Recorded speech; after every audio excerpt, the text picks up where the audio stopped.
You are the only participant in this meeting. You'll hear a beep until someone joins.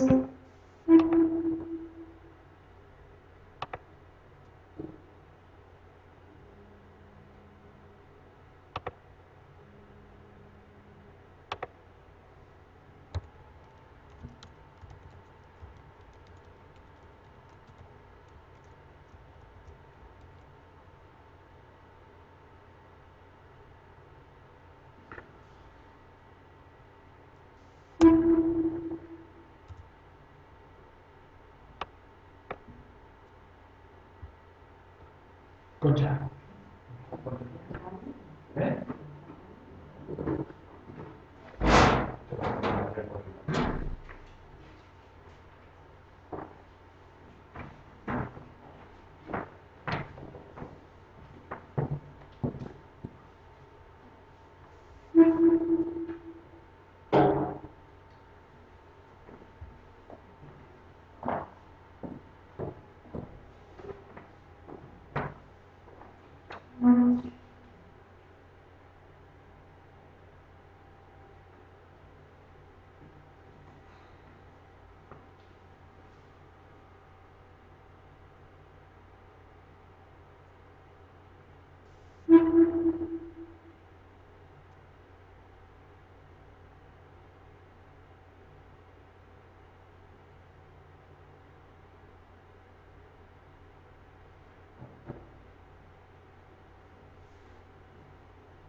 The audio conference will now begin.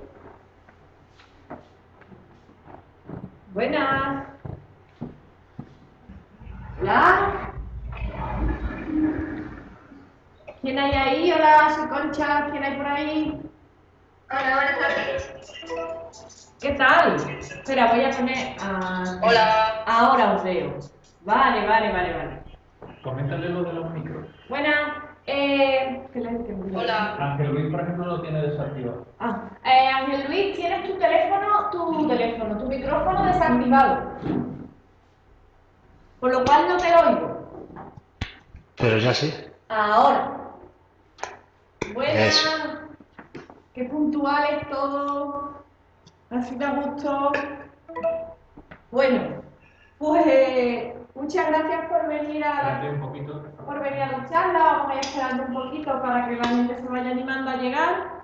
Y bueno, pues ya que estamos aquí, sois pocos, pues me gustaría saber qué os ha animado a venir al taller gratuito.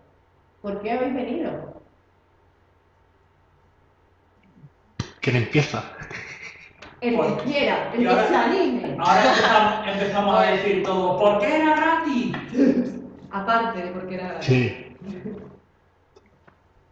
Bueno, Bueno, para yo- saber lo que abarca todo lo de Para saber lo que abarca todo lo de la literatura fantástica. Bueno, aquí vamos a ver la punta del iceberg, porque lo de la literatura fantástica es un tema que trae mucha cola. ¿Quién más se anima? bueno, venga, voy a decir algo yo. Que aparte de que sea gratis, yo por mí, por curiosidad, para ver exactamente qué es lo que me iba a encontrar, porque estoy ahora mismo un poco como el que se mete por primera vez en algún sitio extraño, ¿no? Estoy a ver qué me encuentro. En la mazmorra. Te metes por Sí, primera sí. vez en la mazmorra. Sí, totalmente. Pandora, ¿y tú qué nos cuentas? Bueno, yo la verdad es que quería apuntarme a los cursos de factoría de autores siempre, pero siempre me pasaba algo y no podía. Y digo, bueno, pues una buena opción, una buena oportunidad para probar. Sí, para hacer un acercamiento. Muy bien. Y poco a poco, porque siempre me ha gustado escribir y digo, bueno, pues ya voy a empezar por algo. ¿Y quién más?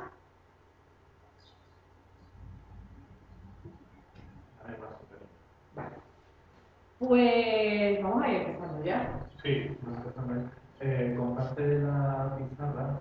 ¿En aquí? Arriba, no. Arriba a la izquierda, el icono de la pizarra, Concha. Ah, Arriba. vale. Bueno. Uy, ¿qué es eso? Es Eso es alguien con el micrófono. ¡Oh! ¡Qué ruido más extraño! Espera, a lo mejor soy yo que tengo la ventana abierta, un momentito. Vale.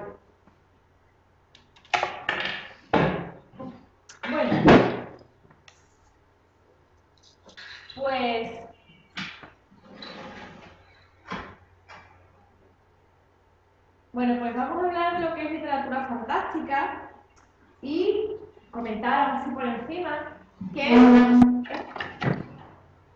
es probablemente, a ver, yo le tengo mucha manía a las etiquetas de género, ¿vale? Literatura fantástica, novela negra, novela histórica, romántica, en fin. Las etiquetas que normalmente se ponen, sobre todo desde el mundo editorial y demás, entiendo que son necesarias porque es la mejor manera de saber cómo le vendes un libro a tu público, pero a mí me da un poco de coraje y si te pones a hablar con autores de literatura fantástica te vas a dar cuenta que a la mayoría de nosotros nos pasa lo mismo.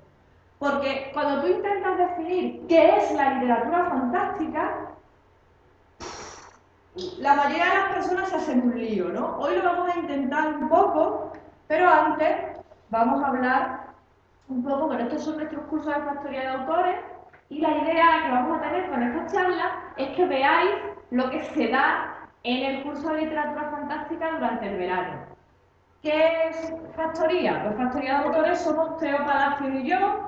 Teo es escritor de novela histórica, ha escrito artículos para diversas revistas, como bueno, pues La Aventura de la Historia, Clio, en su tiempo Cambio 16, Cambio 16 hace mucho tiempo que ya no existe, ha publicado en Ediciones B, ha publicado en EDASA y es nuestro director de servicio, es el espacio.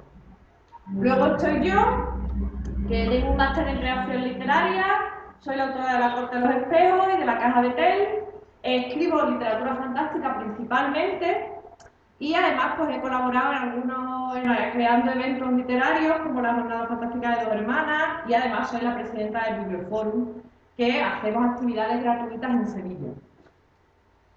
¿De qué vamos a hablar?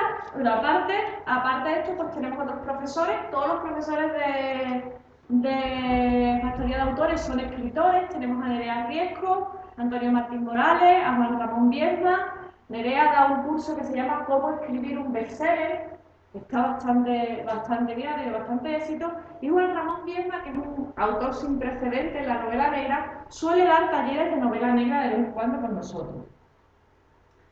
Colaboramos con la Casa del Libro, hemos colaborado con la Universidad de Sevilla, próximamente empezamos nuestra colaboración con la Pablo Olavide, con la FNAC, en fin. Pero aquí lo que venimos es hablar de literatura fantástica.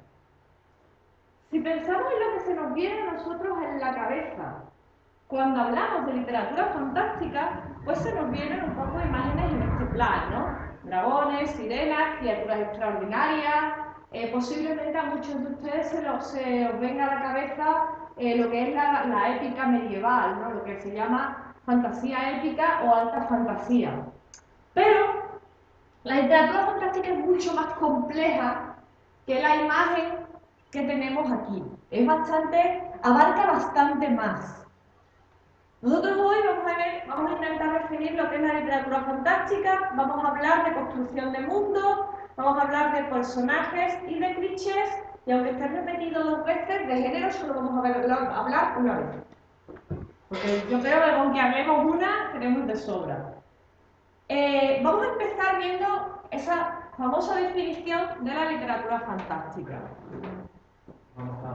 Aquí vemos, pues eso, volvemos a la imagen de lo que se nos viene a la cabeza cuando pensamos en literatura fantástica, que es, pues eso, dragones, caballeros, magos, vamos, lo que viene a ser dragones y mazmorras de toda la vida, ¿no?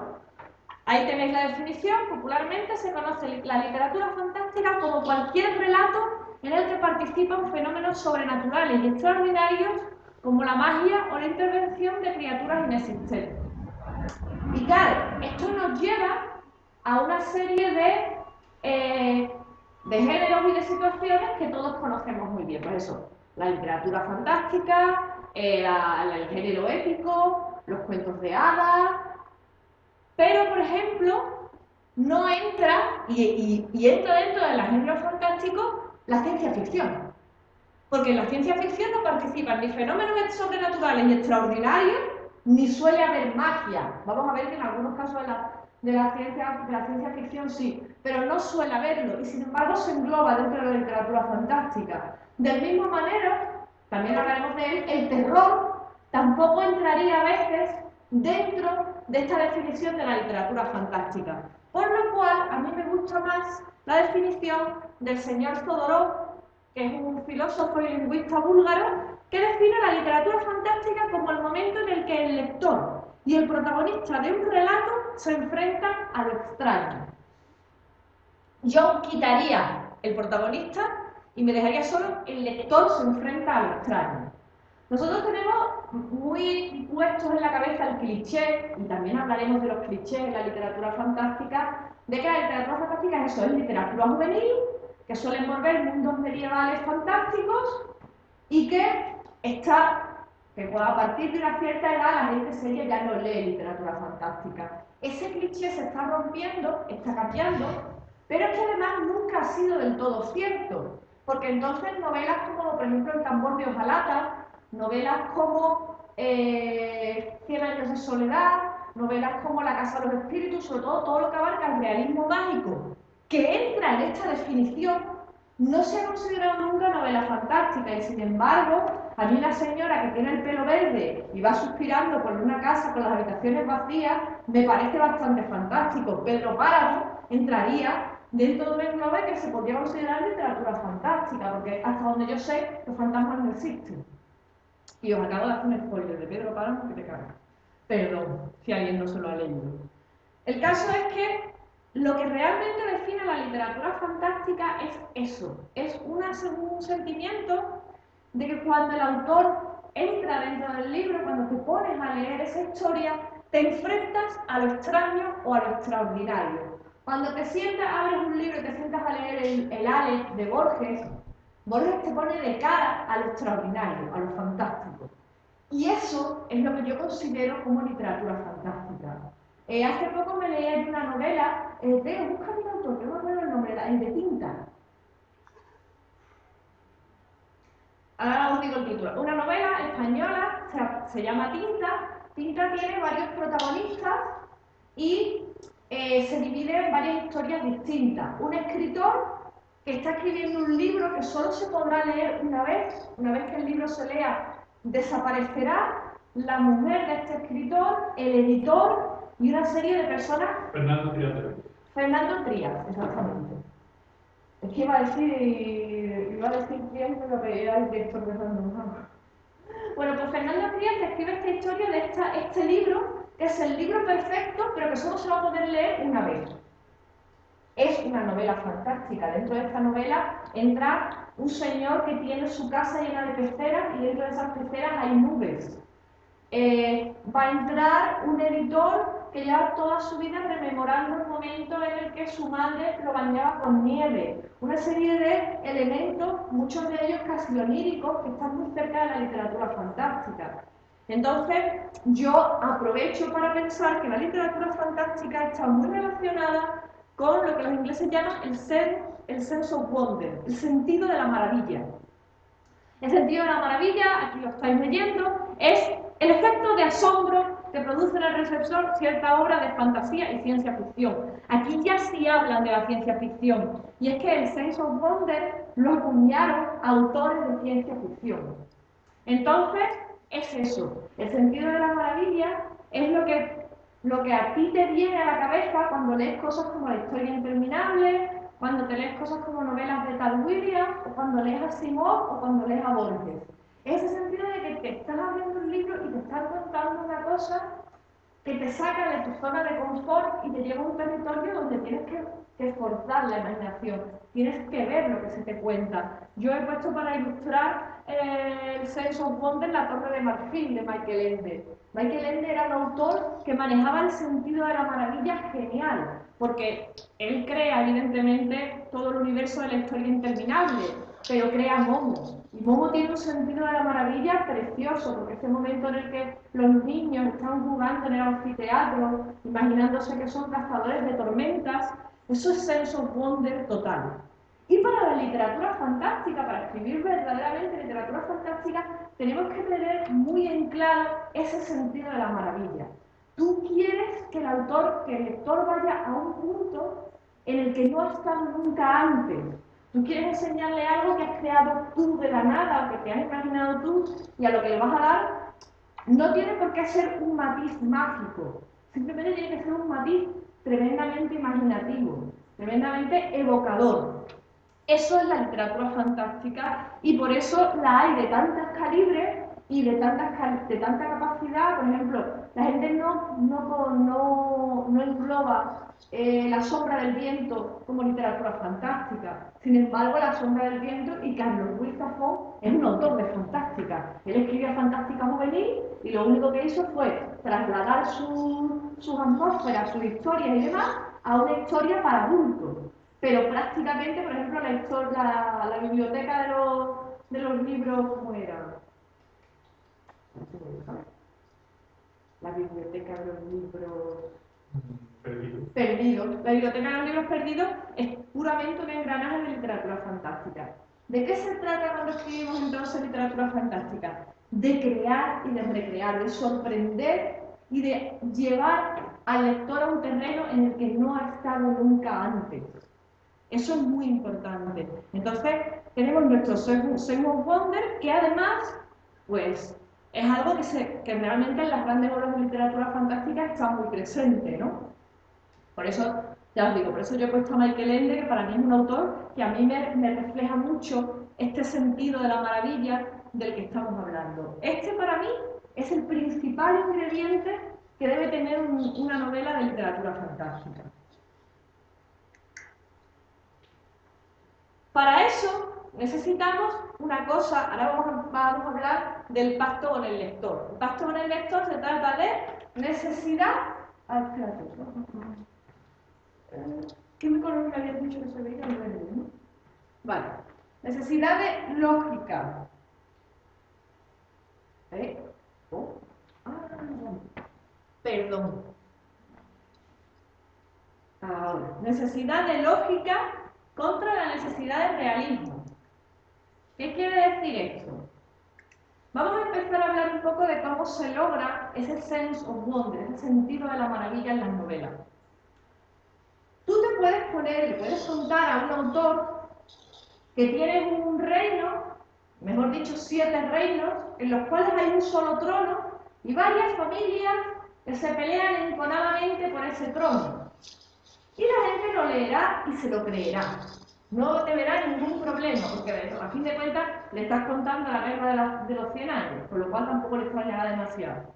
Pero tú en ese momento le vas a decir que una de las familias que aspiran al trono está liderada por una cría de 14 años que tiene 3 dragones. Y en ese momento el lector se va a quedar visco. Va a decir, ¿qué? ¿Dragones? Espérate. Y aquí es donde tú haces tu pacto con el lector. Esto es algo que está presente en todos los géneros. O sea, tanto en la novela negra, como en la histórica, como en la romántica. Este pacto con el lector se hace siempre. Es muy sencillo. Yo te voy a contar una historia estupenda. Y tú la vas a leer y la vas a disfrutar. Pero para que este pacto funcione, la historia tiene que funcionar. O sea, el lector tiene que estar leyendo esa historia, disfrutando de lo que le cuentas y entendiendo lo que le cuentas. Si tú le vas a decir a un tío que en un mundo hay 3 dragones, el pacto con el lector de la literatura fantástica funcionará. Está dispuesto a aceptarlo. Venga, vale, hay 3 dragones. Pero ahora le tendrás que explicar con un poco de lógica qué hacen esos dragones, por qué hay dragones en ese mundo, cómo funcionan. Tendrás que poner una serie de reglas que hacen una especie de ilusión de realismo. Si el lector entiende lo que tú le estás explicando y lo ve lógico, por irreal que sea, al lector no le va a parecer chocante, le va a parecer bien. Tú puedes coger y decirle, mira, te voy a explicar. En una ciudad llamada Ankh-Morpork, a las afueras de esa ciudad, hay una señora que tiene una finca y en esa finca se ha puesto a criar dragones de pantano. Los dragones de pantano son como versiones de dragón grandes, pero ella ha conseguido ir reduciendo el tamaño de los dragones hasta que son dragones pequeñitos, por lo tanto los vende como mascotas. Tiene un pequeño problema, es que al reducir el tamaño de los dragones tienen algunos problemas genéticos y explotan. Con lo cual, tener un dragón mascota conlleva ciertos peligros. El dragón puede explotar en cualquier momento. Este ejemplo que os estoy poniendo, que es de Terry Pratchett, funciona en el pacto con el lector de fantasía. ¿Por qué? Porque Terry Pratchett te explica muy bien cómo llega esa señora, cómo se le ocurre la idea. A la gente no le extraña que haya dragones. Están dispuestos a creérselo porque son lectores de fantástica. Pero les tienes que explicar bien los pasos que hay hasta la creación del dragón de pantalla. De la misma manera, tienes que explicar bien cuál es la historia de la familia Targaryen para que la gente se crea que hay dragones. Ah, sí, es que en la antigua Valiria había dragones. Y se lo explicas así, y sin que sea una explicación especialmente pomposa, ni necesitas retorcerte mucho la cabeza, la gente estará dispuesta a aceptar lo que le cuentes. Lo que no puede ocurrir es el efecto de, ah, lo hizo un mago. Ah, ¿cómo ha ocurrido esto? Ah, magia. Eso es muy brusco. Sanderson suele decir que la magia debe tener reglas y que esas reglas, sin necesidad de que estén súper explicadas para el lector, o sea, no tienes que matarte creando una cosa súper compleja y poniendo explicaciones de 1500 páginas, basta con que sea una cosa sencilla e intuitiva, pero el lector debe entender que en ese mundo hay reglas y que esas reglas tienen que cumplirse, o que la magia no es una cosa que surge de las piedras espontáneamente y ya está. Porque es un recurso muy fácil y rompe el pacto con el lector. En un libro que seguramente conocéis todos, El Señor de los Anillos, ¿El Señor de los Anillos o El Hobbit? Creo que es en El Hobbit. En El Hobbit hay un momento, sí, es verdad, en El Hobbit hay un momento en el que hace muy mal tiempo y los enanos le dicen a Gandalf: ¿y tú no eres mago? ¿Tú no puedes hacer que deje de llover? Y Gandalf les dice: hombre, claro que puedo, pero me tengo que poner a montar aquí una parafernalia de 3 pares de narices, porque la magia requiere sus rituales y no me voy a poner a gastar recursos y energía para que tú no te mojes. Yo me guardaré la magia para los momentos importantes. Y efectivamente, Gandalf se guarda la magia para los momentos importantes. Fijaos con qué poca cosa ya se construye el pacto con el lector. Tolkien lo hace con 4 líneas. Sí, Gandalf es mago, sí, Gandalf es muy poderoso, puede hacer ciertas cosas, pero las hará cuando sean realmente necesarias, no en cualquier momento. A partir de esa explicación, si Gandalf rompe una piedra y trae el amanecer a un claro del bosque y convierte unos trolls en piedra, tú te lo crees, porque ya te he explicado antes cuándo va a hacer uso de la magia y cuándo no. La magia tiene reglas, tiene rituales y requiere una serie de condiciones para poder ser realizada. Así funciona. Lo que no funciona es hacerlo bruscamente, usarlo como recurso barato para salir de cualquier situación complicada, porque entonces, en vez de tener una sensación de realismo y de universo bien construido, lo que piensas es que alguien se lo ha sacado de la manga. En el curso, lo que haremos va a ser trabajar, explicar un poco cómo se lleva este pacto con el lector y cómo se crea lo que dentro de las novelas se llama la lógica interna. Vamos a escribirlo aquí, que se me olvidó por eso. Vais a perdonar mi letra de robar pandereta, pero es que yo en la pizarra esta no... La lógica interna es una cosa que deben tener todas las novelas, pero que en las novelas fantásticas, le pasa lo mismo que a las novelas de detectives, es especialmente intrincada. Tienes que tener mucho cuidado con lo que cuentas y tienes que saber construir tu lógica interna. Así que esa es uno de los puntos fuertes que hacemos en el taller de creación literaria. Hablar de la lógica interna dentro de la literatura fantástica. ¿Cuál es uno de los pasos más importantes para que la lógica interna funcione en la literatura fantástica? Pues aquí estoy viendo la diapositiva, no puede ser más expresiva. Lo que se llama en inglés, los ingleses, casi toda la terminología esta está en inglés, pero es que casi todos los ensayos y las cosas de estas las han escrito ingleses, así que me estoy liando. Ah, tía, espérate, que se me pone la dislexia y me vuelvo loca.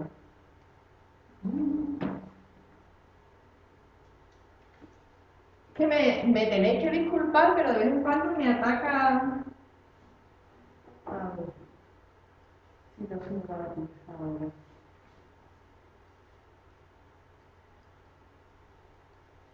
Ahora, ay, que se me va la mano. El world building, la construcción del mundo. Evidentemente, tu novela fantástica no tiene por qué englobar un mundo entero, ni tiene por qué englobar un gran territorio. Tu novela o tu historia puede tratar de una pequeña ciudad o puede tratar de una habitación. Eso no importa. El world building puede ser tan grande o tan pequeño como tú lo necesites. Evidentemente, si haces un mundo muy grande, si te montas una canción de hielo y fuego, necesitas organizar la política, organizar la religión, en sociedad la sociedad, organizar la tecnología. Tienes que organizar todas estas cosas para construir un mundo coherente que el lector pueda entender. Cuando hablamos de un mundo coherente no tiene por qué ser ni un mundo realista, ni un mundo lógico, ni un mundo justo.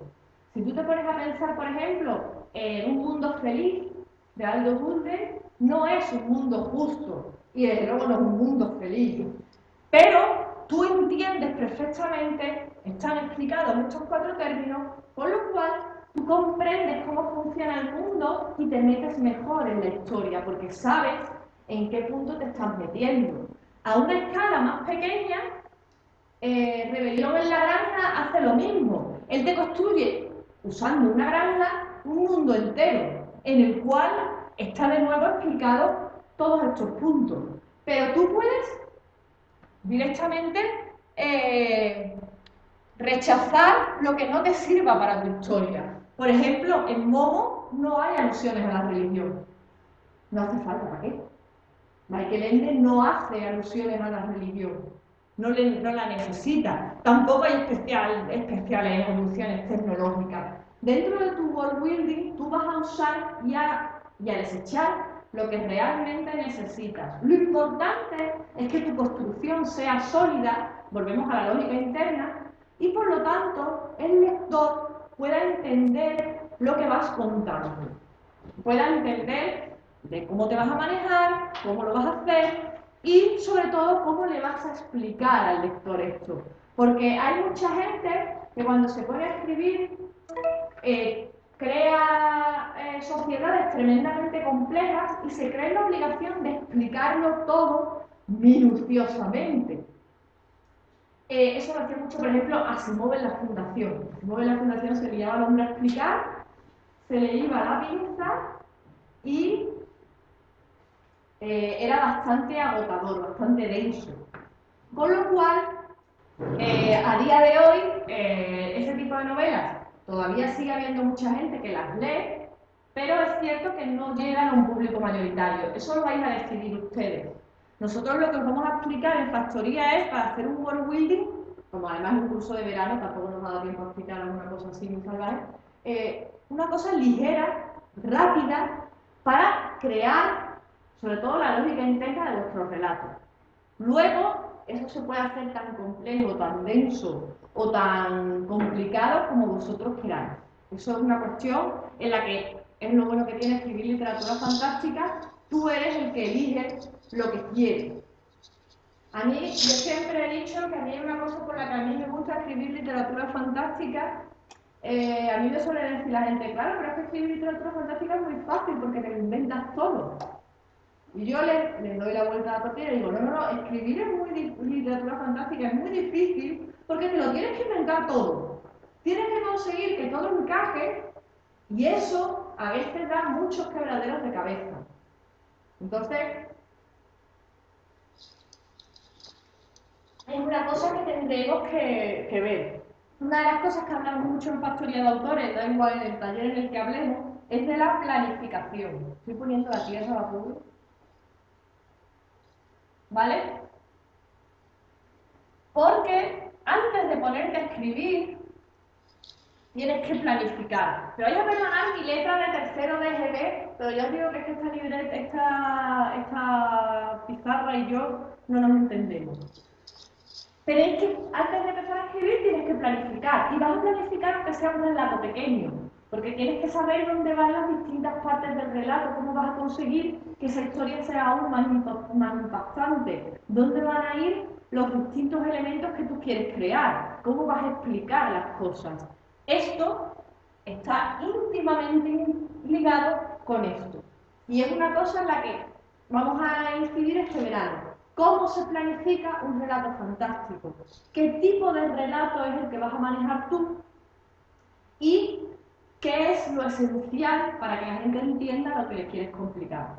Ya estáis viendo que hay desde explicaciones terriblemente complejas, pues hemos puesto por ejemplo de ejemplo a Asimov, la ciencia ficción, fijaos si ha llegado, me voy a adelantar un poquito, pero un poquito nada más, la ciencia ficción ha llegado a este punto en el cual hay dos clases de ciencia ficción. La ciencia ficción dura, de ciencia ficción tremendamente científica, que muchas veces es necesario tener conocimientos específicos de una rama de ciencia para ser capaz de entender el relato que te están contando, y luego lo que se llama ciencia ficción blanda. La ciencia ficción blanda es también con sus presupuestos científicos, pero bastante más asequible al gran público.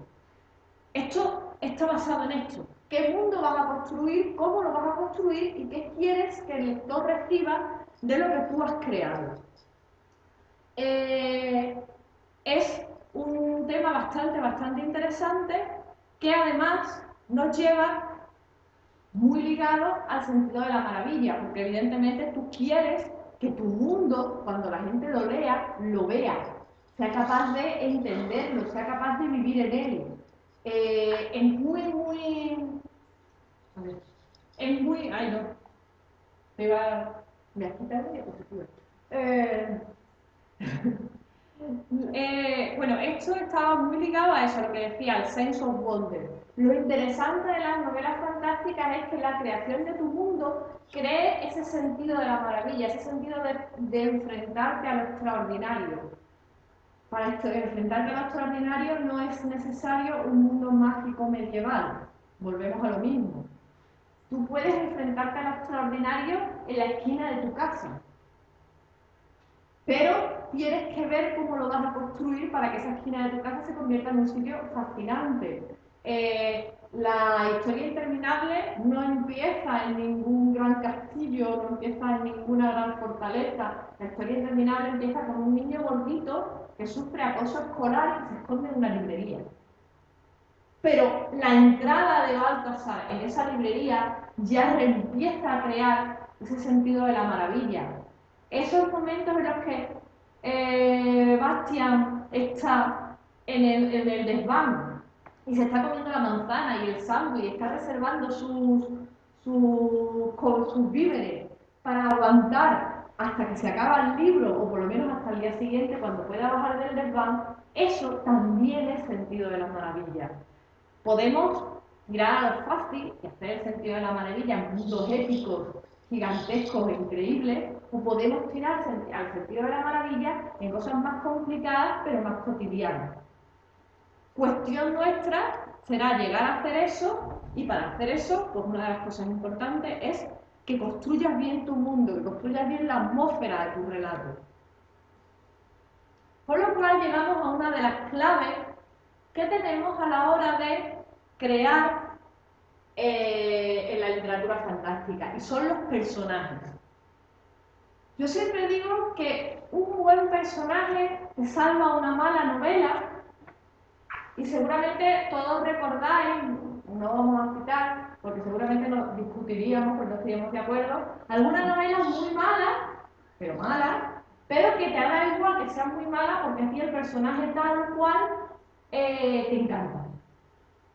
De hecho, ha habido grandes sagas de literatura fantástica que han tirado única y exclusivamente gracias a la presencia de un personaje y han acabado girando en torno a ese personaje.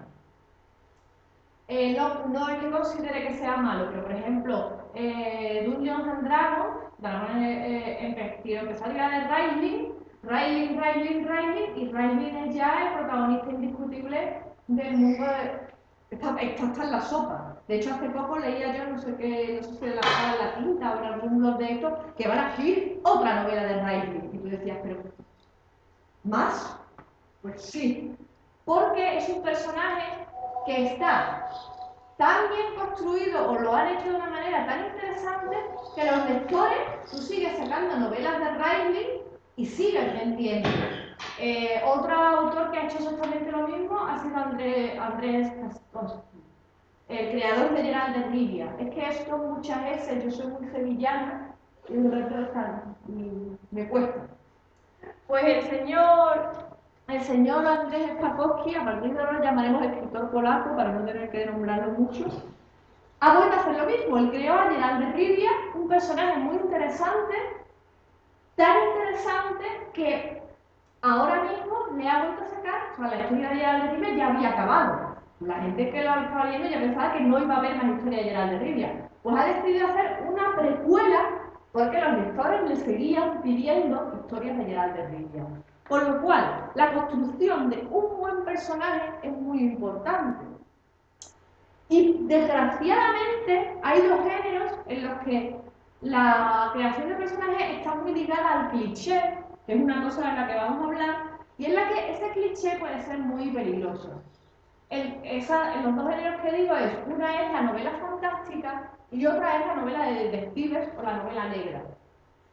A día de hoy, en la novela negra, a nadie se le ocurre escribir una historia de un tío con gabardina que lleva mala vida, bebe mucho, fuma mucho, es un tío duro, al que le van las mujeres peligrosas y que cuando ve una rubia, pues espera que le diga cosas como: si me necesitas, silba, sabes silbar, ¿verdad? Porque eso funcionaba muy bien con Bogart, antes de que se convirtiera en un cliché. A día de hoy, si Hammond o Chandler quisieran escribir novela negra, necesitarían construir otro tipo de detectives, y de hecho los detectives de hoy en día son bastante distintos al cliché de las bases que crearon las bases de la novela negra. De hecho, a día de hoy hay mucha novela negra en la que los protagonistas ni siquiera son detectives, son periodistas o tienen otro tipo de oficio que los lleva a investigar una situación delictiva. Estoy pensando en Millennium porque es lo único que se me viene ahora mismo a la cabeza, pero no porque está ahí, ¿cómo se llama? El que escribe thriller médico. Siempre se nos olvida el nombre del pobre hombre este que escribe thriller médico. Bueno, búscalo, yo te lo agradezco. Yo tengo ahí a Teo haciéndome asistente. Tenemos médicos haciendo thriller y también investigación policial, y también tenemos policías que hasta hace muy poco los policías profesionales no protagonizaban la novela negra porque eran el enemigo. En literatura fantástica, caer en el cliché es muy triste, precisamente porque es lo que estaba diciendo. Escribir literatura fantástica, por un lado, es muy fácil.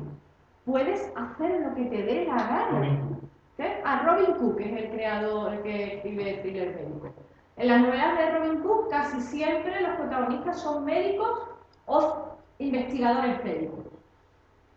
No tienen nada que ver con detectives, no tienen nada que ver con la policía, pero alguno de ellos hasta mete tiros y todo. O sea que, fijaros hasta dónde se puede llevar la renovación de un género.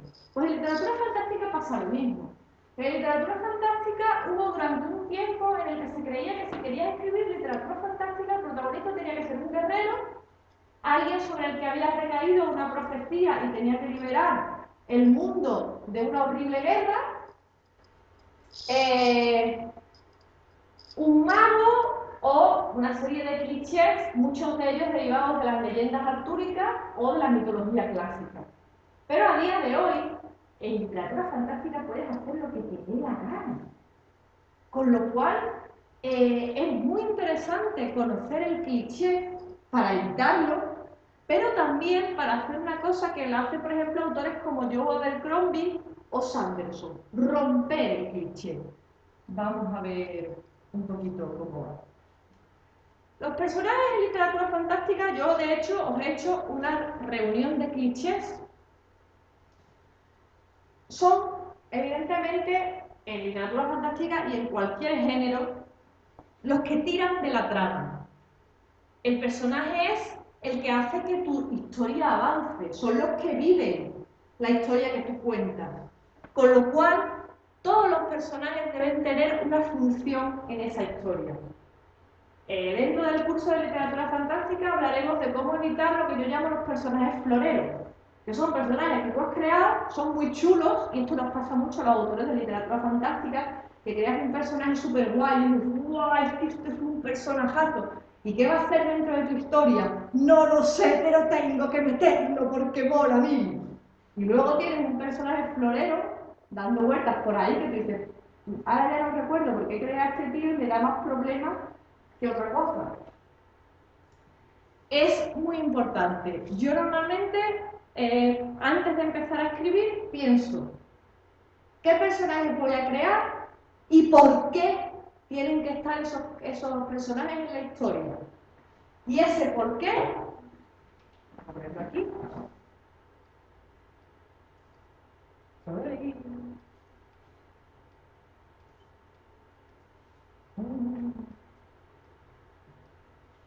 Con mi letra de parvulario. Ese por qué es la única pregunta que tenéis que haceros realmente a la hora de crear un personaje.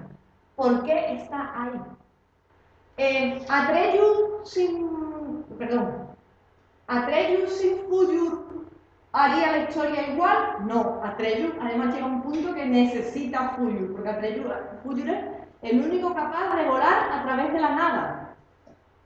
Sin Fuyur no, la trama de Atreyu se complica tremendamente. Necesitamos a Fuyur. En cambio, Artax es tan necesario. No, Artax no es tan necesario. Carguémonos al caballo. ¡Qué narices! Para eso están los pantanos de la desesperación. Ahora, cuanto más profundo te vas, más chungo es. Y, de nuevo, esa muerte de Artax tiene una función. La desesperación de Atreyu. No se hace nada. Y eso pasa en literatura fantástica, pero pasa en cualquier género. Nada ocurre por nada. Todo tiene un motivo, los motivos son importantes, ese es el lema de Factoría de Autores, los motivos son importantes, incluso cuando a veces en la vida ocurren cosas que no tienen motivo. Una desgracia aparentemente irracional puede ocurrir en tu novela o una cosa absolutamente fortuita. Pero esa cosa absolutamente fortuita le debe parecer al lector que es fortuita. Para ti no lo es. Porque tú lo has planificado antes. Tú has preparado ese momento de desgracia aleatoria o de suerte de chorra, vamos a decirlo en plata. De potra, que hay momentos en los que lo tienes. Entonces creas tus personajes. Y cada personaje con su función. Lo que pasa es que, como ya hemos dicho, en literatura fantástica y en género negro, los clichés nos acechan. Y es algo que hay que evitar. Yo os pongo aquí 3. El guerrero bárbaro. Eso está explotado o no. Lo siguiente. La sacerdotisa curandera y el guerrero, que yo aquí he puesto una chica, pero podría ser un chico. El guerrero, ya sea guerrero bárbaro, guerrero militar, guerrero lo que tú quieras. Esto está totalmente visto. Y por lo tanto está muy explotado. Según la RAE, un cliché es un lugar común, idea o expresión demasiado repetida y formulada, por lo cual le quita frescura a nuestra historia. Los personajes clichés deben ser evitados dentro de lo que se puede. Y aquí, por ejemplo, tengo yo otra cosa que dice que el cliché se aplica también a casi toda situación, tema o caracterización que se ha convertido en algo excesivamente familiar. No solo los personajes son clichés, también hay situaciones clichés. ¡Oh, Dios mío! Esta bomba va a explotar dentro de 10 segundos y no sé cuál de los 2 cables tengo que cortar. Voy a cortar cualquiera. Y la bomba no explota. Cliché como un castillo. Y que lo haga. A ver si me acuerdo del nombre. calvo que... Bruce Willis. Que lo haga Bruce Willis en una peli, mola. Bruce Willis en 5 pelis, ya llega un momento que dices, Bruce, hijo, cambia el registro, que estoy empezando a cansar un poco. Bruce Willis haciéndolo de coña en Los Mercenarios también mola. Pero nosotros tenemos que intentar evitarlo. ¿Cómo se evita? Conociendo cuáles son los clichés más comunes de la literatura y los personajes fantásticos. El mago, el guerrero, el bardo, la sacerdotisa curandera. Ahora se llevan mucho las mujeres guerreras y se está empezando a ser un poco cansino lo de la mujer guerrera. Pero también las situaciones. El objeto mágico, la profecía, los dragones, la guerra horrible que ha metido a varios países y como no aparezca un salvador, esa guerra va a destruirlo todo y nada volverá a ser como era antes. Todo ese tipo de cosas están muy quemadas. Y están quemadas en la literatura fantástica, pero en la ciencia ficción también están muy quemadas. Entonces, tienes que tener en cuenta una serie de cosas. Dentro del terror también hay clichés. El asesino psicópata, el monstruo del armario, el niño que tiene pesadillas, o el niño que ve el futuro, o el niño que ha sido testigo de una cosa horrible pero ahora no quiere decir. Hay una serie de clichés brutales. ¿Es malo el cliché? Depende de cómo lo apliques. Volvemos a la construcción de mundos. Hay veces en las que le puedes sacar provecho al cliché. A mí hay un autor que me gusta mucho. Uy, espérate. Voy a coger... ¿Cómo se...? Bueno, lo pongo aquí. Necesito la pizarra. ¿Qué le doy? ¿A qué página estoy? Sí. A mí hay un autor que me gusta mucho en el tema de romper clichés, que es Joe Abercrombie. Es como la marca de ropa, pero en escritores cortes pelirrojos, ¿vale? Joe Abercrombie tiene una trilogía de novelas, las trilogías molan, todo lo que escribáis en literatura fantástica, si lo podéis convertir en trilogía, las editoriales le encantarán. Oye, pero es que esto no me da una trilogía. ¿Cómo que no? Estíralo. Tu editora te lo dirá, ¿cómo que no? Todo sirve para una trilogía. Y tú dirás, ¿estás segura? Sí. Cúrratelo y es una trilogía. Y tú, vale, pues vale, trilogía. Pues, a ver, Joe Abercrombie tiene una trilogía que se llama Los libros de la primera ley. Los libros de la primera ley yo me los leí hace un tiempo y empecé a leerlos y digo, uff, qué tópico. El país amenazado por una guerra contra un imperio teocrático maligno, el guerrero bárbaro, el rey que no quiere ser rey, el mago, el aprendiz del mago y la guerrera resentida por el mundo. ¡Uf! ¡Qué colección de topicazos! Pensé cuando empecé a leer los libros. Pero Abercrombie conoce el cliché. Abercrombie ha leído mucha literatura fantástica y lo que hizo fue coger todos los clichés y retorcerlos. ¿Qué pasa si este guerrero del norte, este guerrero bárbaro, fuera un hombre que ya está más que en su madurez, ya está próximo a su vejez, lleva toda la vida como mercenario, toda la vida como guerrero? ¿Qué le pasa si ese hombre ya está cansado de luchar, ya está aburrido de la guerra, ya está súper hastiado, pero simplemente no puede parar de hacer lo que hace porque si se jubilase, se fuese a vivir a una granja y se pusiera a plantar patatas detrás de su casa, antes o después alguien se enteraría de que él está allí y tiene tantísimos enemigos, ha hecho tanto daño que antes o después vendrían a su casa a buscarlo, a pasarlo a matarlo. ¿Y qué va a decir la burrada? A matarlo, ¿vale? ¿Qué pasa si ese guerrero es eso? Una persona a la que le gustaría, que ya está hastiado, que ya no le ve ningún tipo de gracia a matar, y que de hecho se ha convertido en una especie de pseudofilósofo que piensa en estas cosas y dice, oh, de verdad, qué aburrimiento. ¿Qué pasaría si el guerrero fuera así? ¿Qué pasaría si el mago, en vez de ser el típico tío mago generoso que está luchando por el bien del reino, que todo lo que quiere es apoyar al rey y ofrecerle su complejo, su consejo, su complejo, no, complejo tenía el bárbaro, el mago no tiene, y le ofrece altruistamente la búsqueda de un objeto mágico que podría acabar con la guerra?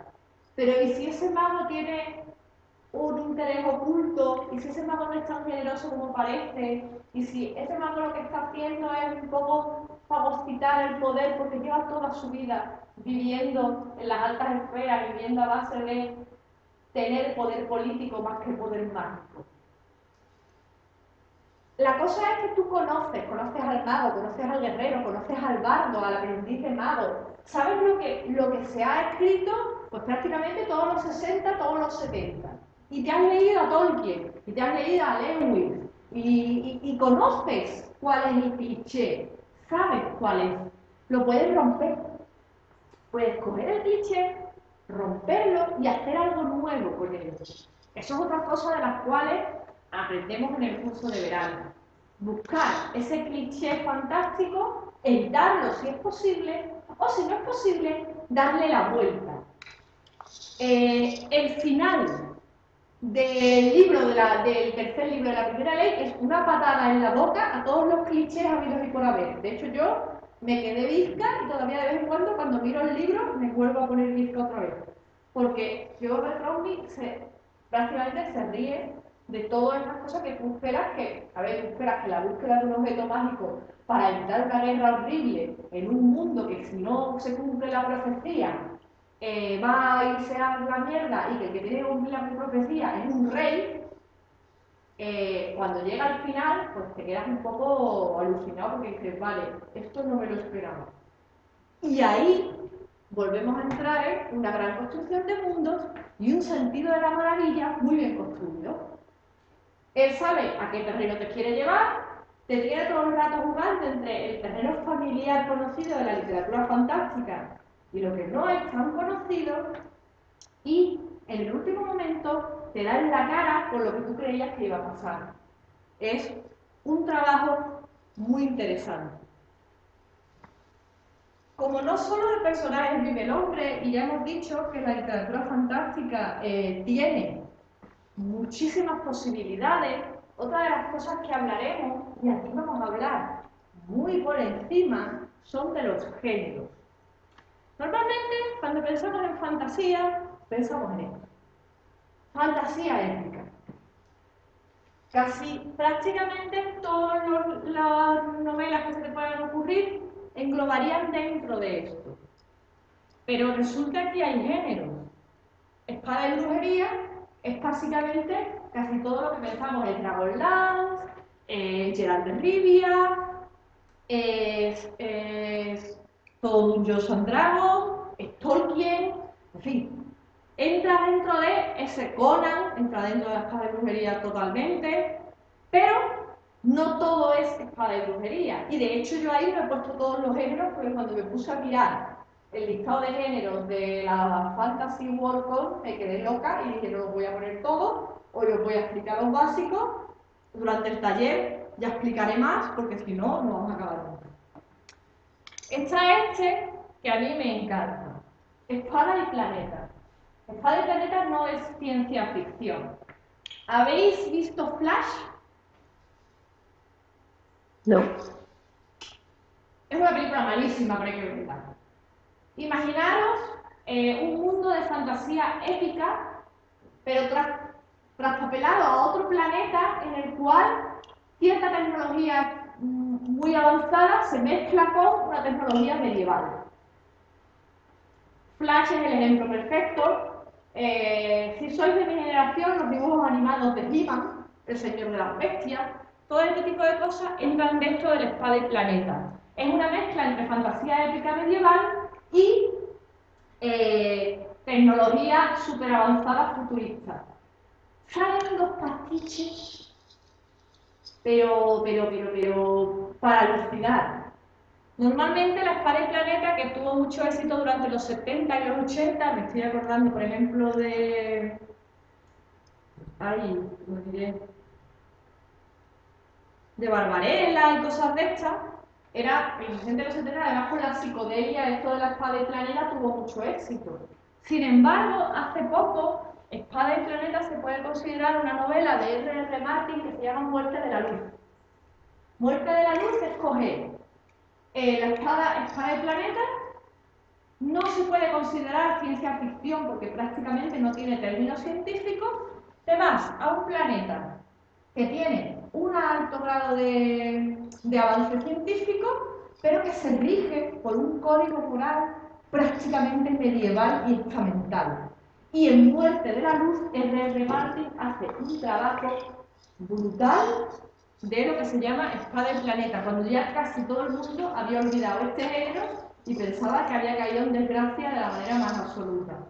Pues R.R. Martin lo rescata muy bien y lo resucita y demuestra que en literatura fantástica la imaginación es el límite. Lo que tú quieras crear, puedes crearlo. Y si lo ha hecho alguien antes, tú puedes hacerlo mejor.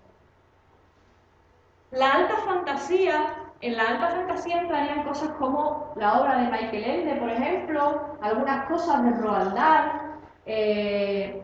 La alta fantasía suele ser una literatura fantástica que está considerada de muy alta calidad a nivel literario, no solo de historia, y que además suele ocultar unos valores filosóficos, una serie de enseñanzas, o por lo menos una serie de alegorías interesantes que pueden ser interpretadas de muchas maneras. Stan Williams en Añoranzas y Pesares tiene momentos, El último unicornio, este tipo de cosas que además, pues muchas veces, por ejemplo, en El último unicornio hay una función poética en el texto muy fuerte. De hecho, traducir El último unicornio es un infierno porque está lleno de imágenes y metáforas y cosas de esas.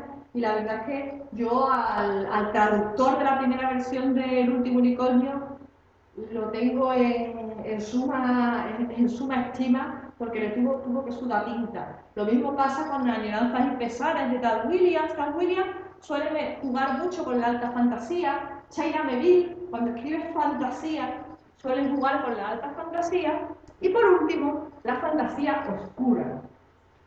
Fantasía oscura, por ejemplo, tengo aquí un libro que es fantasía oscura, pura y dura.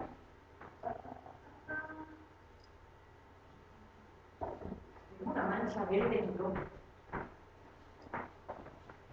No sé si lo veréis. ¿Lo veis? Bueno, si no lo veis, lo digo yo. Las extrañas aventuras de Solomon Kane, de Robert Howard. La fantasía oscura suele ser fantasía épica, fantasía puede mezclar cualquiera de estas cosas, bueno, esto es raro. Pero tener grandes índices de terror. Terror, horror, suele ser cosas que merodean con la fantasía gótica y de hecho no tienen ni siquiera por qué tener un género medievalista. Hay mucha fantasía oscura a día de hoy, por ejemplo Neil Gaiman, el libro del cementerio, sería considerado, aunque tenga versión humorística, como fantasía oscura. Otra que se podría considerar también de Neil Gaiman, fantasía oscura, es Neverwhere, también de Neil Gaiman. Gran parte de la obra de Alan Moore dentro del cómic entra en fantasía oscura, todo el American Gothic y toda esta serie de cosas. Lo que se trata es de escribir fantasía. Normalmente además la fantasía oscura suele estar vinculada al mundo actual, pero meterle alguna cierta dosis de terror o por lo menos de atmósfera oscura, de miedo. Es bastante interesante. A mí ahora, por ejemplo, se me ocurre, hay un libro, lo voy a escribir aquí.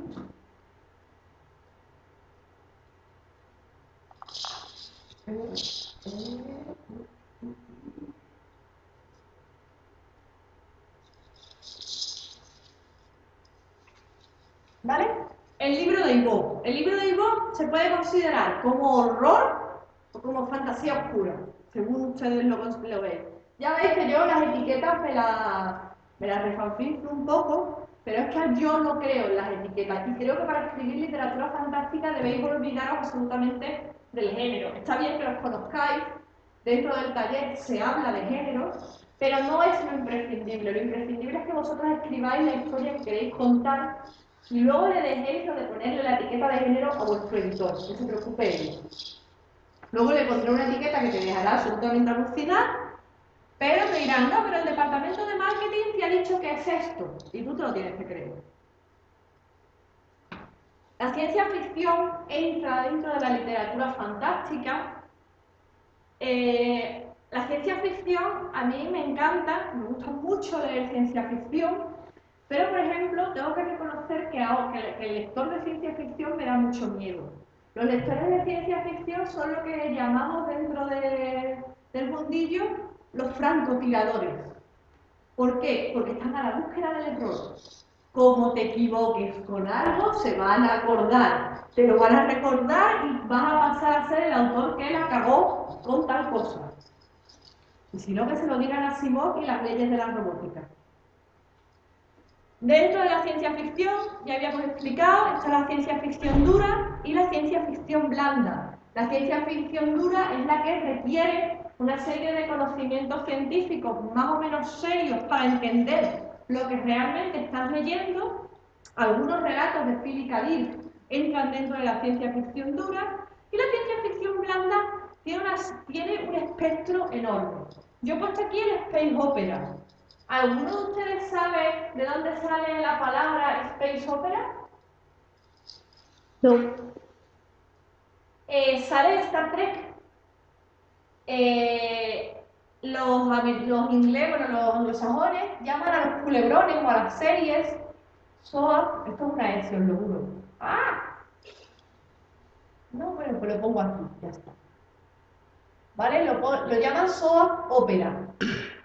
Y suelen ser, pues eso, culebrones. Culebrones tipo Dallas, tipo lo que os imaginéis de culebrón, lo que hay ahora, el secreto del puente viejo. Pero el space opera es el culebrón en el espacio y lo crean a través de Star Trek, que fue la primera gran serie de eso, de culebrón en el espacio, ¿no? El space opera es muy divertido porque realmente no tiene por qué tener ningún tipo de fijación científica seria. De hecho, los teletransportadores, las cosas estas que aparecían en Star Trek, nunca te explicaban cómo funcionaban, igual que nadie te explica cómo funcionan las naves en Star Wars, ni en Black Horizon. No tiene sentido que te lo expliquen. Pero te llevan de nuevo a lo que decimos del sentido de la maravilla, ¿no? Del wow, mira el halcón milenario, cómo mola. ¿Vale? Es la nave más veloz de la galaxia, pero ¿cómo es posible? No piense ni come palomitas, tonto. ¿Vale? Dentro del space opera te ofrece multitud de posibilidades. Tantas posibilidades que tienes hasta comedia. En Inglaterra hay una serie que se llama El Enano Rojo, que hace comedia con una serie de space opera. Luego hay una serie de ucronías, distopías y retrofuturismos. No confundir la ucronía con el retrofuturismo, que se os echan los... Ahora mismo hay mucho enteradillo por ahí, se os echan en lo alto. Una ucronía es un mundo en el cual le cambias el transcurso de la historia. Hay un autor español muy bueno que se llama Javier Negrete. Javier Negrete ha escrito varias ucronías. Una de ellas se llama Las Águilas de Roma. Y Las Águilas de Roma trata de qué hubiera pasado si Alejandro Magno no hubiese muerto, hubiese seguido conquistando al ritmo que iba y se acercara peligrosamente a Roma. En Las Águilas de Roma se habla de una conjura romana para matar a Alejandro Magno. Eso es una ucronía. Los ingleses lo llaman el what if. ¿Qué habría pasado si los nazis... Vale, la tecnología me odia, pero eso... Cambia todo porque no se ve. ¿No? ¿No lo veis? Vale, pues lo pongo todo. Lo tienes abajo, pero no. Vale, lo voy a borrar. Vale. Aquí. El what if. ¿Qué pasaría si? ¿Qué pasaría si los nazis hubieran ganado la guerra? ¿Qué pasaría si los japoneses hubieran desarrollado el rayo de la muerte? ¿Qué pasaría si los americanos no hubieran descubierto la bomba atómica? Cosas de este tipo. Eso son las ucronías. Es cuando te vas a un periodo histórico y cambias el transcurso de la historia para contar algo. Luego están las distopías. Las distopías suelen ser la creación de un mundo, normalmente un mundo peor que el nuestro, pero bueno, hay distopías que son distopías felices, pero la mayoría de ellas, pues eso, 1984, Rebelión en la Granja, Un Mundo Feliz, Matrix, Mad Max, todo lo que sea, son mundos normalmente bastante chungos que suelen ser fantasías incluso posapocalípticas o preapocalípticas. Y por último, la gran moda de ahora mismo, que son los retrofuturismos. El cyberpunk, el steampunk, ahora hay greenpunk, clockpunk, ponerle el punk detrás a cualquier palabra que os imaginéis y tenéis un género nuevo. Y bien por ustedes. El retrofuturismo no trata de otra cosa más que coger una tecnología que no corresponde a la época en la que tú estás escribiendo. Hay una novela ahora mismo muy buena que trata de, la ha escrito un español, que trata de, en la época romana, los romanos han descubierto la máquina de Abrón, o sea, la máquina de vapor, pero además de haberla descubierto, ya estaba descubierta desde hace mucho tiempo, de Herón de Alejandría, pero ellos han descubierto cómo aplicarla a la tecnología. Con lo cual han desarrollado coches a vapor, o sea, trenes a vapor, los telares están súper desarrollados, en fin, tienen una serie de tecnologías que en su momento los romanos no tenían. Y eso crea que el mundo cambie. En este caso, los romanos han conquistado no solo prácticamente Europa, sino que han llegado hasta Asia. Lo que pasa es que al llegar a Asia se han encontrado con que los chinos son muchos y tienen muy mala idea y es una idea muy divertida, ¿no? Eso es un retrofuturismo. El steampunk es lo mismo, pero aplicado a la época victoriana, y el cyberpunk es desarrollar la tecnología informática hasta puntos más allá de lo posible. Normalmente esto tuvo mucho éxito en los 80, ahora está un poco parado, pero por ejemplo, obras como, me voy a referir a una peli, Tron, está enmarcado por el cyberpunk, pero hay muchísimas cosas de las que ustedes podéis imaginar que son cyberpunk. Mientras el steampunk es bastante optimista y muy feliz con respecto a la tecnología, puesto que los victorianos pensaban que todos los grandes descubrimientos científicos hacían al hombre blanco, más poderoso y más controlador del entorno que tenían, el cyberpunk es una pesadilla tecnológica. La tecnología se vuelve tu enemiga y normalmente el cyberpunk suele ser bastante apocalíptico. Pero de todas maneras la ciencia ficción le pasa lo mismo que a la fantasía, tiene tantas aplicaciones, se puede trabajar tanto, puede tener tantos campos en los que os podéis mover, que esto es un pequeño esquema que os he traído yo. Nosotros veremos muchas más cosas, entraremos más en el taller de verano, pero es para que os hagáis una idea. Y el terror. El terror está dentro de la fantasía y además probablemente ahora mismo en España está dando otra vez un despunte bastante interesante y están resurgiendo autores que ya en España ya eran famosos, ya por lo menos habían tenido su recorrido. Por ejemplo, Pilar Pedraza, que es una mujer muy mayor, pero que ha escrito todo con respecto al terror, David Hasso, y están apareciendo nombres nuevos, como por ejemplo Jesús Cañada, está apareciendo Guillén López, están apareciendo una serie de autores que están escribiendo muy buen terror. Juan Cuadra. El terror es posiblemente el mundo en el que más estás pegado al mundo actual.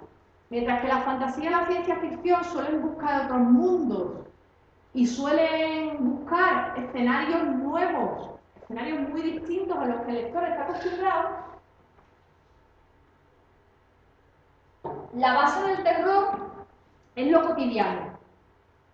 De hecho, a día de hoy, porque si habéis dado cuenta, he diferenciado el terror del horror. Y diréis, ¿por qué narices? Porque el terror normalmente suele tener una base sobrenatural. ¿Vale?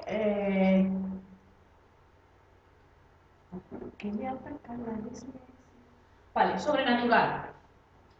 Y al ser sobrenatural, pues suele tener una explicación, pues eso, extraterrestres, vampiros, monstruos de algún tipo, o incluso en algún momento asesinos psicópatas, lo que sea, pero es una explicación normalmente con algún tipo de tinte sobrenatural. Pero el horror, no. El horror suele tener una explicación lógica y suele no tener ninguna explicación sobrenatural. De hecho, el horror muchas veces no tiene explicación.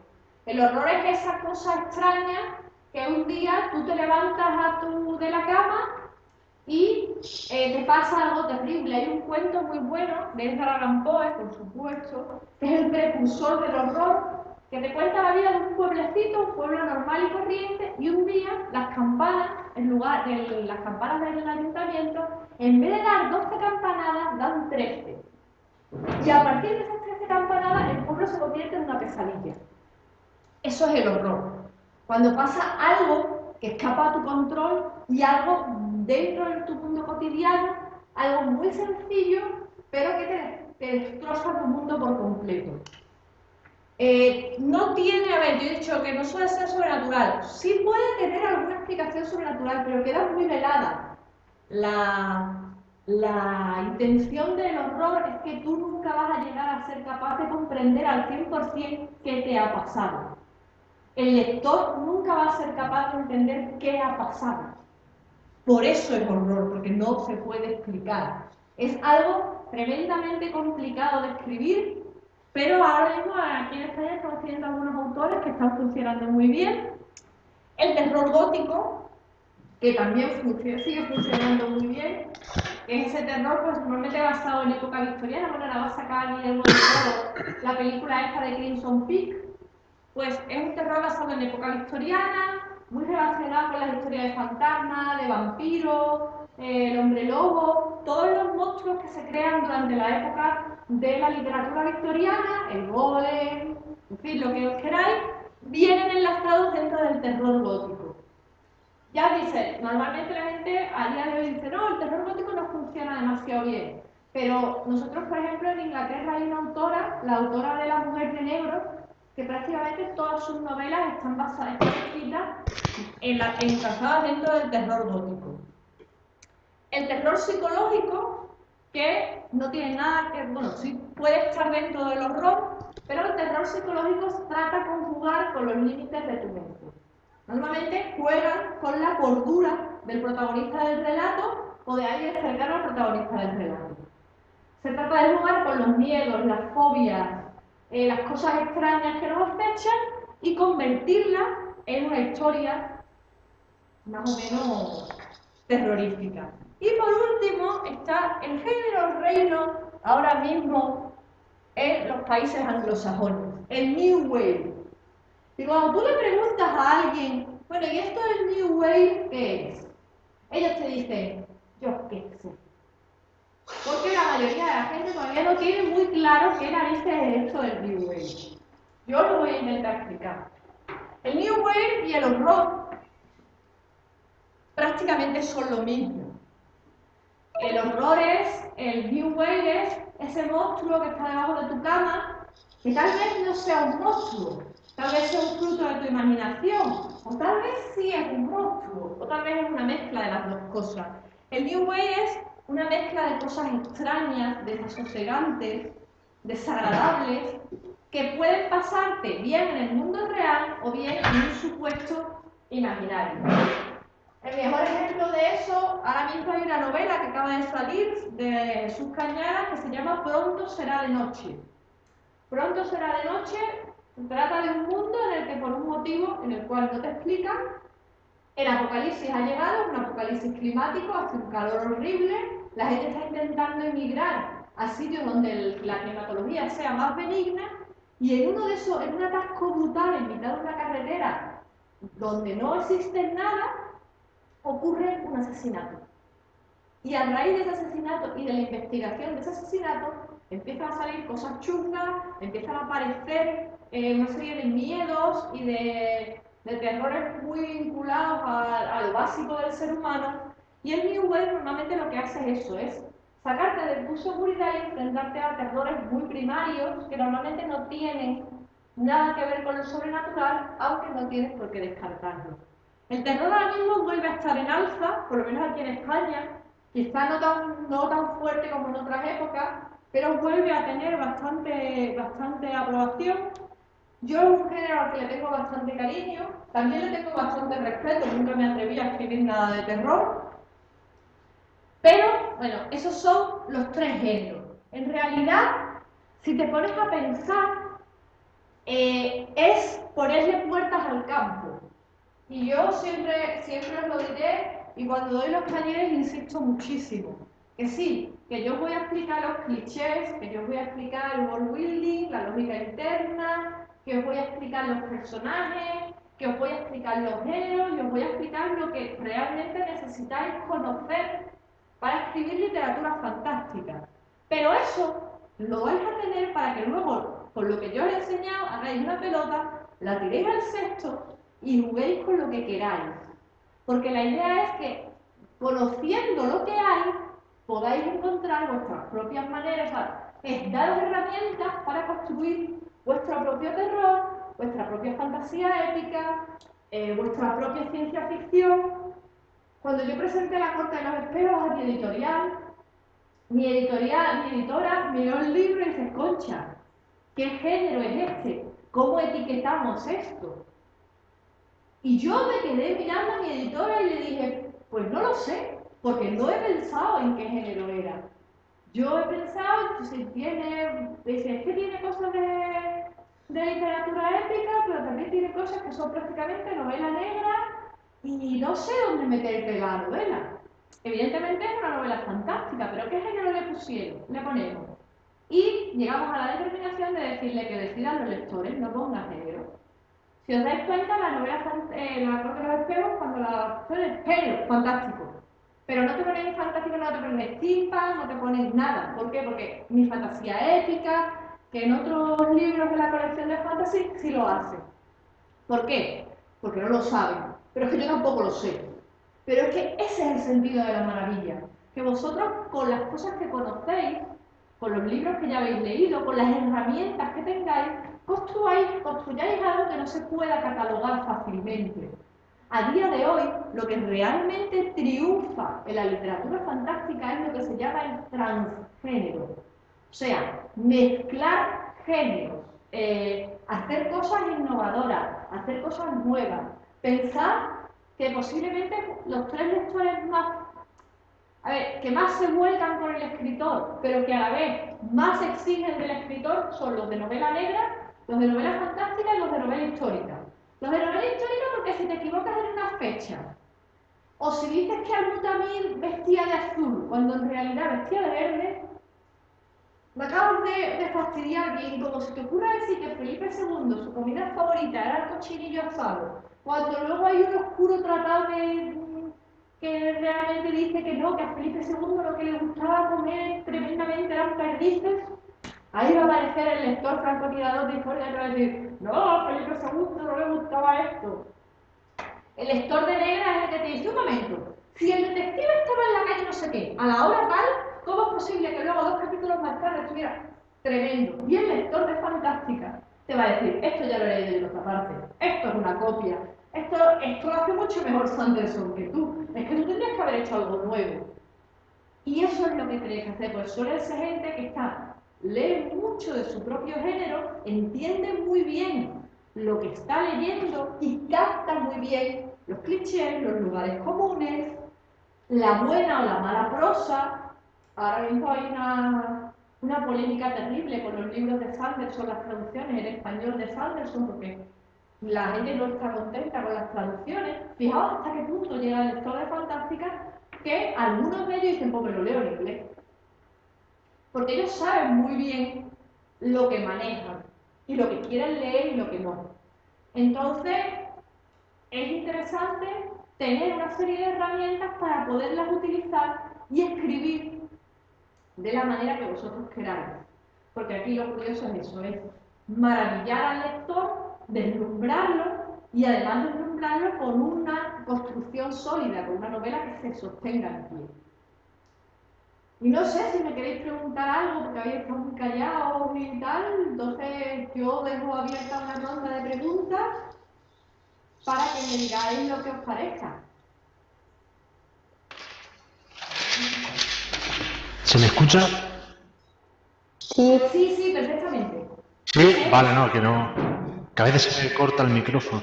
Yo lo que quería preguntar es porque acerca del tema de la planificación Sí. de la obra, ¿qué ocurre si se construye una historia en torno a un personaje y el mundo en el que está ocurren cosas, digamos, extrañas que no son lógicas en el mundo en el que está, no lo parecen?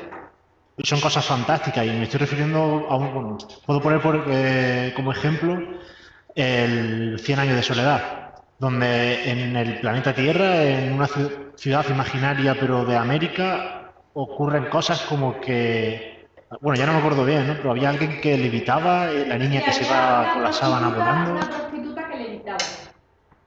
Claro, o sea, había un punto de como muy místico que le pasaba algo con el chocolate. Tú aquí me estás hablando de una cosa, por ejemplo, por seguir con el género de realismo mágico. En Como agua para chocolate hay una escena que a mí me llamó la atención, que la protagonista está batiendo huevos para hacer la tarta de la boda de su hermana. Pero es que su hermana se va a casar con el hombre al que ella ama. Entonces ella está batiendo huevos y batiendo huevos y batiendo huevos y llorando sobre los huevos. Y venga a llorar. Que yo pensaba, ¿cómo narices? Porque se supone que levanta las claras, o sea, las pone a punto de nieve. Y yo decía, ¿cómo coño pone a punto de nieve las claras por lo que está llorando en lo alto de...? Pero lo hace, porque eso tampoco tiene mucha importancia. Levanta la clara, hace la tarta y cuando los invitados de esa boda se comen la tarta, empiezan a llorar incontrolablemente, a sentirse súper tristes, a ponerse súper enfermos, porque le están comiendo la tristeza de esa mujer. Eso es literatura fantástica pura y dura. Pero es que Claro, eso, pero es que eso no ocurre. entra. Sí, pero no entra dentro de la lógica, digamos, del mundo en el que, digamos, está la historia, ¿no? Que a diferencia de, por ejemplo, la Tierra Media, donde hay una... No entra dentro de la lógica, y eso es cierto, pero el lector lo entiende, porque tú se lo has explicado. Sí. ¿Por qué llora? Porque esta mujer estaba tan triste que ha envenenado de que contesta la tarta. La explicación no tiene por qué ser científica, la explicación no tiene por qué ser racional. Basta que la explicación sea creíble. Es que yo puedo envenenar de tristeza una comida. Sí. Vale, ese es el pacto con el lector, lo acepto, porque tú me estás contando una historia en la que yo ya sé que va a haber elementos fantásticos. Lo que hubiera sido extraño es que Laura Esquivel no te explicara qué pasa y de repente todo el mundo estuviera llorando en la boda. Entonces te quedas diciendo, pero ¿qué cojones pasa aquí? Y te parece extraño, te parece fuera de lugar y entonces dices, mirad, no me lo creo, porque es que pasa una cosa rara, porque esta bandera fiesta todo el mundo, de repente todo el mundo contentísimo y han empezado a llorar sin ton ni son. Laura Esquivel te lo cuenta. Otra cosa muy increíble, 100 años de soledad. 100 años de soledad, uno de los buen días, no me acuerdo, no sé si es Aureliano II, Arcadio III, no lo sé, pero todo el mundo se llama Arcadio y Aureliano, que de repente tiene una racha de buena suerte brutal. Y haga lo que haga, todo le sale bien, los cerdos paren un montón, las vacas dan la mejor leche de la región, los negocios le salen bien, le llueve el dinero, no hay explicación, pero sí hay explicación. Gabriel García Márquez te lo dice, este hombre nació con el don de la fortuna, y el don de la fortuna, y se lo había dicho una gitana, que sería el hombre más afortunado de Macondo. Y esa explicación vale. Es que una gitana le ha dicho que iba a ser el hombre más afortunado de Macondo. Y además, esa racha de fortuna de la familia Buendía está perfectamente colocada para lo que Gabriel García Márquez te quiere contar. Con lo cual, entra dentro de la lógica, entra dentro de la planificación. Porque otra cosa no, pero Gabriel García Márquez planificó 100 años de soledad hasta que la mujer estuvo al borde del divorcio, ¿eh? Pero tú puedes, o sea, la explicación no tiene por qué ser racional, no tiene por qué ser lógica. Basta con que el lector la comprenda. Con que el lector diga, ah, vale, y no le parezca que te lo has sacado de la manga vulgarmente, con eso el pacto con el lector ya está salvado. Por lo tanto, escribir fantasía es a la vez muy sencillo y muy complicado, porque a veces tendrás que explicar cosas que tienen sus narices, porque sobre todo en 100 años de soledad hay momentos que tú dices, venga Gabriel, me lo voy a creer porque ya estoy metida en el mundillo, ya sé que estas cosas pasan y tú me lo estás contando, pero me lo cuenta otro y me lo cuenta de otra manera y cierro el libro y lo mando a tomar por saco. No sé si he explicado bien tu pregunta. Sí, hombre, yo seguiría comentando el tema, lo que pasa es que me tengo que ir. Ah, es verdad que hoy tenía el recital de poesía. Claro, y a las 8 tengo que estar en la otra punta de Úbeda, así es que me voy a tener que ir ya. Pero bueno, Vale, pues nada. me ha gustado y me ha encantado. Vale, pues nada, a ver si Así te que volvemos muchas a ver. gracias. Sí, bueno, Venga, adiós. no. ¿Y alguno más tiene alguna pregunta o quiere comentar algo o le gustaría saber algo? Aprovechaos que yo estoy aquí, tengo tiempo y todavía no me he comido a nadie. Ahora, esta es muy difícil. Creo que la única que puedo comer es a Pandora, que vive en Sevilla. Al resto me parece que lo tengo complicado.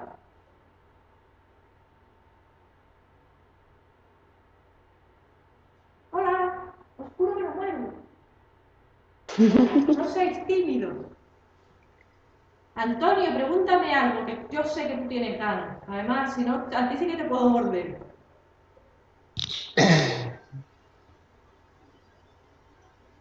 Hola.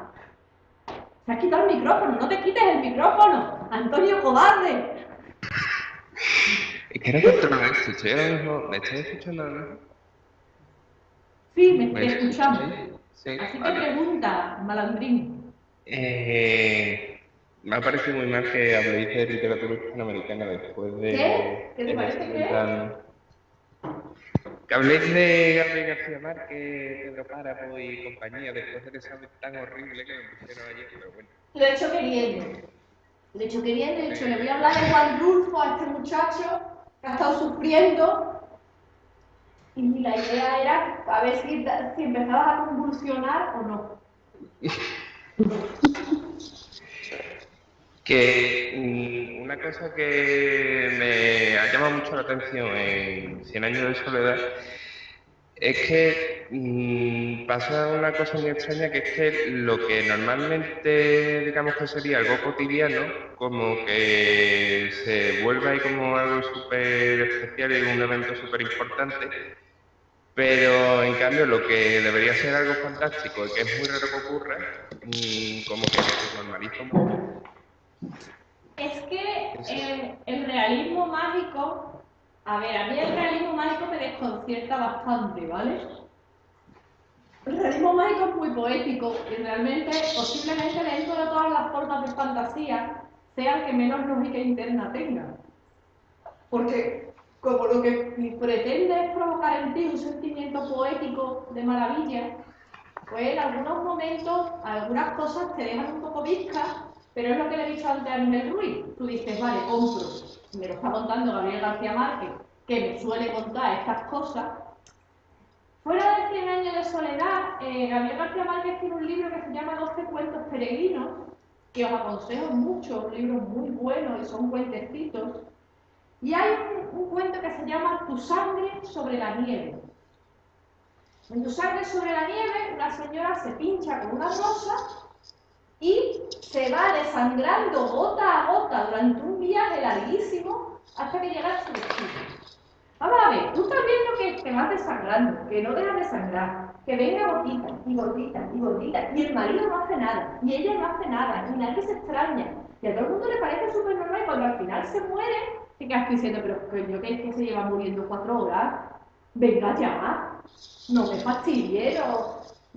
Pero ese es el sentido de la maravilla con Gabriel García Márquez, que él te va a contar una cosa absolutamente inverosímil, pero en el caso de este tipo lo que tiene que ser es una imagen poética, la imagen poética de la sangre de ella sobre la nieve, de su languidecer, de su morirse lentamente.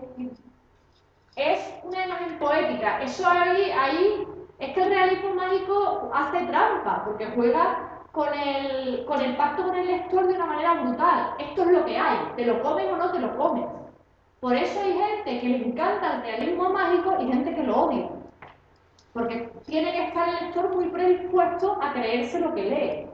Y eso no es siempre, o sea, no vas a encontrar siempre un lector que esté dispuesto a creerse. Por ejemplo, Teo odia ese relato de Julio Cortázar, que hay un señor que le empieza a salir conejitos blancos por la boca. Pues a Teo, que esas cosas sin explicación previa no le clavan, pues Teo lee el relato de Cortázar y parece que esto no parece cómo va a ser. En cambio, yo lo leo y a mí me gusta el relato de Cortázar. A mí Rayuela me gusta. Hay gente que lee Rayuela y dice, mira, joder, qué pérdida de tiempo, este hombre estaba muy mal de la cabeza. Eso es que tú estés dispuesto a aceptar, pero es que el realismo mágico realmente dentro de la fantasía es un caso muy raro, es un caso muy extraño, no cumple las reglas y va sobre todo preparado para crear, más que una historia coherente, una serie de imágenes poéticas y de metáforas que van dirigidas a un lector que habitualmente es un lector culto, con lo cual tiene su intríngulis enseguida. Y después de esto ya no te mataré cuando te vea paseando por los demás. ¿Alguien más quiere hacer alguna pregunta? Bueno, pues nada, deciros que los cursos de literatura fantástica, si os interesan, se van a dar a lo largo de todo el verano, julio, agosto, septiembre, son 62 euros al mes y se hace los viernes. De hecho, creo que tengo por aquí. Ahí lo tenéis. Tenéis aquí donde podéis escribir para pedir información. Si os traéis a alguien, tenéis un 20% de descuento, lo mismo que si te inscribes en varios talleres. Y esto es para los alumnos que ya son alumnos de Factoría de Autores que tienen un... Ah, no, espérate. Este no es el código que te pongo como es. Fíjalo tú. Si viene alguien nuevo Ah, vale. Esto es, porque si eres nuevo, vas a tener de todas maneras, o sea, tu descuento. Espero que os haya gustado, que os haya parecido interesante. De todas maneras, sabéis dónde está el grupo de Factoría de Autores en Facebook. Cualquier duda que nos queráis preguntar, cualquier cosa respecto a la charla o lo que queráis, os lo podéis preguntar sin ningún problema. A mí me ha encantado explicaros esto y espero veros más adelante o en otro taller magistral o en otra cosa que hagan. Muchas gracias. Gracias a ti. Un placer escucharte y verte. Un poco rara me veo. Muchas gracias. Vale. Bueno, adiós. Ay, Conchita. Adiós. Adiós. Adiós. Déjate compartir y cierra.